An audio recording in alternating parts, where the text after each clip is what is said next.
About 10 years ago, Chet and I spoke at a large church in a large city. Afterwards, we were standing in the foyer talking with people when I looked over and saw a man kneeling in front of Chet's chair, and tears were streaming down that man's face. As soon as we got in the van, Chet told me about what he had said and how it was one of the strongest encouragements he had received regarding his speaking. He said that man had lost a child in an accident and as a result of that had turned his back on God. Well, evidently he hadn't totally turned his back on God because he was there that night. But he said after listening to Chet, he was going to give faith another chance in his life. Have you ever had doubts?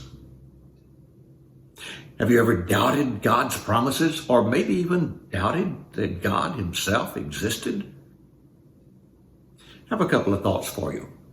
First, not all doubts are bad. Doubts may just drive us to deeper study, to reflection, and to prayer. But second, don't let those doubts just lie there and fester. Doubts can be very dangerous, as eventually they can lead to forthright unbelief. May I point you to a few passages in the book of Hebrews, a book about faith? First, I think of Hebrews chapter 6, which warns that if people who have become Christians, made partakers of the Holy Spirit, of the good promises to come, if they then fell away, it would be impossible to renew them. I understand the passage to be saying you can go so far in your doubts that there's simply no way back. That's frightening. Go back to chapter 3. And after pointing to some unfaithful Israelites, the writer says, don't let an evil heart of unbelief cause you to turn away from faith. An evil heart. Unbelief is evil. It is when it causes us to turn away from God. But now to the positive side of this picture of faith in the book of Hebrews. That very verse goes on to say, therefore let us encourage one another. Do you know anyone that you can encourage? One of the best ways to help my faith grow is for me to help someone else's faith grow. And the person I'm helping doesn't have to be someone who's struggling. It can be just anyone who is a Christian. The strongest still need encouragement.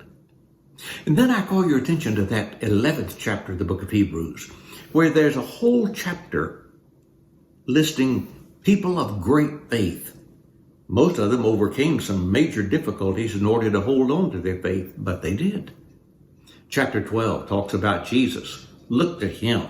Keep your eye on him. Look at what he suffered. He overcame and sat down at the right hand of God. And then chapter 13 says we have no abiding city here, but we're looking for the city that is to come. Out of that, a couple of encouragements. Through him, then, let us continually offer a sacrifice of praise to God, that is the fruit of lips that confess his name. In verse 16, do not neglect to do good and to share what you have. All of those from the book of Hebrews deal with how to grow faith. Today, I say most of all, hold on to Jesus. Today, I hope your faith grows.